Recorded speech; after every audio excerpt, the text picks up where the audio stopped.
a hurry to do what he said he wanted to do, which is to leave 25 years of work for his organization. And that organization had concerns with Walt's proposal. Most pressing was Walt's insistence that he have complete control over the city. The team had been able to create the Reedy Creek Drainage District, a special district that gave Disney more powers to govern their land. And the team was courting the Florida legislature to create the Reedy Creek Improvement District, which would give Disney autonomy from nearly all local and county oversight. The efforts to establish autonomy from the various levels of government was only half of the battle. The other half was avoiding Epcot residents from self-governing.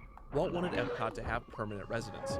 However, his attorneys pushed back on this idea, explaining that permanent residents would want to vote on matters related to the city and hold elected positions of power within Epcot. This was unacceptable. Walt felt that he knew what was best for his residents, and if they were able to vote, they could only make matters worse for his experimental community. Walt needed control, not just over Epcot, but the lives of his residents as well. The plans outlined for Epcot claimed that everything from appliances to light bulbs would be constantly refreshed with experimental technology, and it is implied that the residents would not have a choice as to whether or not they were testing out the products. Walt immediately shifted to the idea of having temporary, rotating residents leasing property, with no one staying longer than 9 months. This would prevent Epcot from becoming a democracy.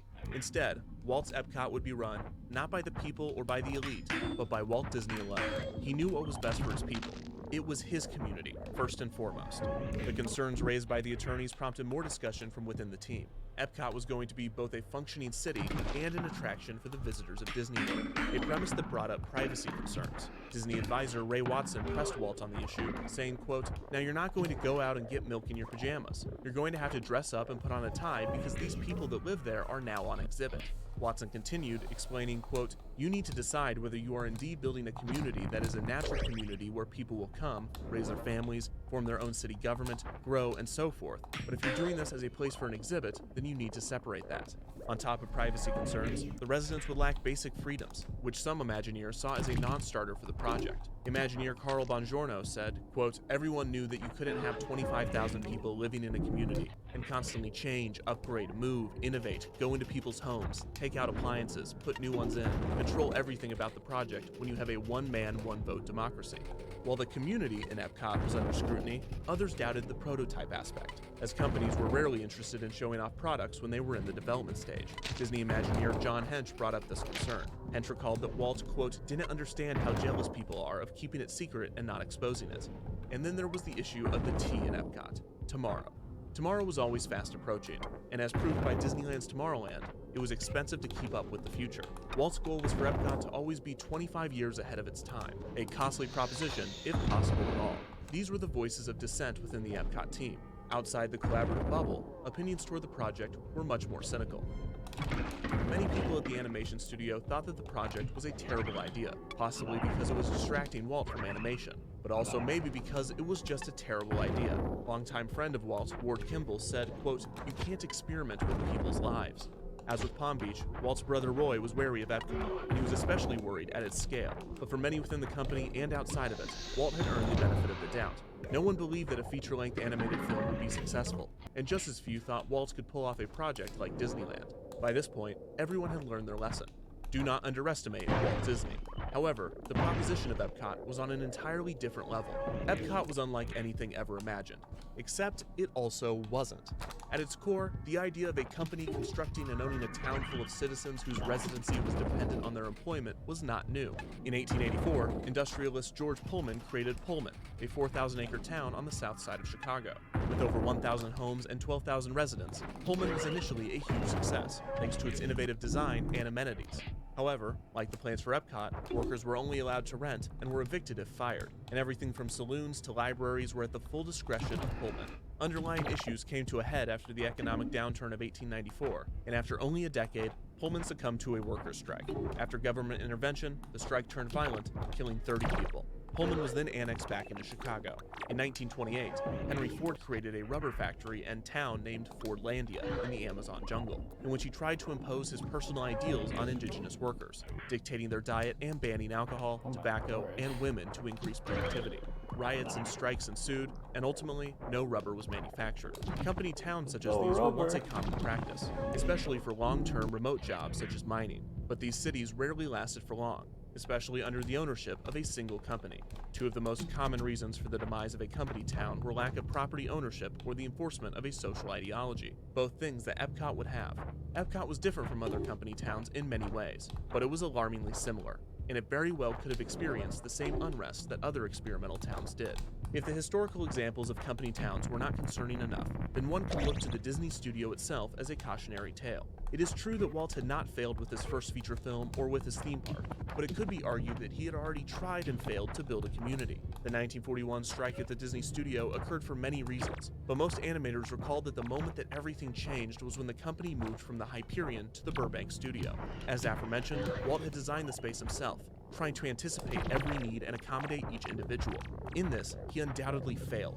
Despite all of Walt's planning and innovation, the new environment had none of the charm of the previous studio, and the transition set the stage for tensions among the staff. There's a possibility that Epcot would have experienced the same problems. Walt felt he knew best for his animators, best for his audience, and now best for his citizens. He had been right in the past, but he had also been very wrong. And as Epcot progressed, more doubters emerged with increasing merit. Walt briefly considered a merger with GE, wondering if Epcot might work better in the hands of a company in the urban design space. The merger could have also separated the project from its detractors at the studio, but ultimately nothing would come of these talks. Sklar described the plans for Epcot as, quote, Scene 1.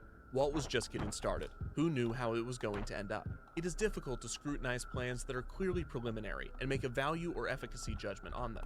Walt's 1966 plans for Epcot were surface level. He accounted for the citizens' convenience and nothing more. There were little to no plans to deal with any of the difficult or complex issues that cities faced, and in most cases, the solution would have likely been to expel them from the city. Walt said there would be, quote, no slum areas because we won't let them develop, which probably would have been true, as everyone needed to have a job, and if they didn't, they would have likely been evicted from the city. But this was not a scalable idea. In fact, Epcot as a whole would not have been replicable. The project was only viable because it was an attraction. The city's primary industry would have been tourism, so it needed to remain unique.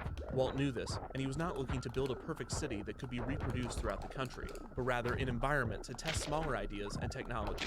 Davis said, quote, it was his philosophy not to build a city that would solve all the urban problems all over the world, but to give a chance to American industry to experiment and show to the world just how the problems of traffic and housing could be solved. Still, even if Epcot was not intended to be utopia, many wondered how Disney would deal with human behavior. What would happen when a sponsor moved or laid off their workforce? Would this result in mass evictions? How would Epcot deal with the repercussions of a serious crime, like murder?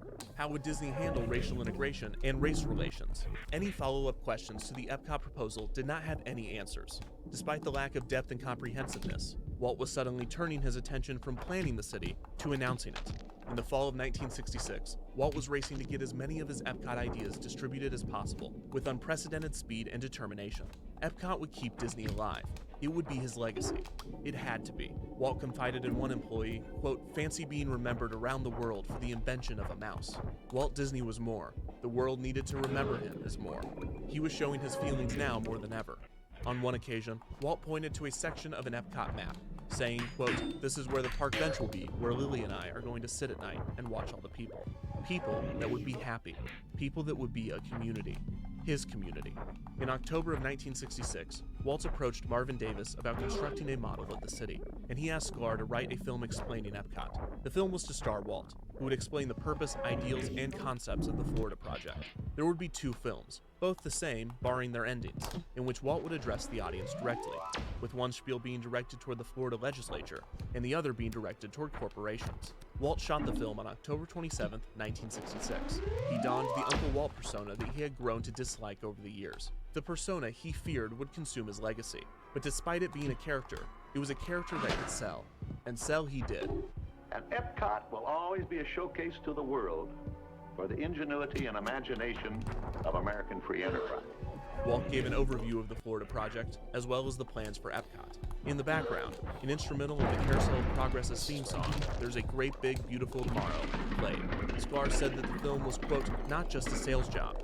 Epcot was his blueprint, coming out of his head, a blueprint of what was on his mind. Before Walt introduced a narrated tour of the city concept, he stressed that these plans were still in their preliminary phases, and that they would change many times. And boy was he right.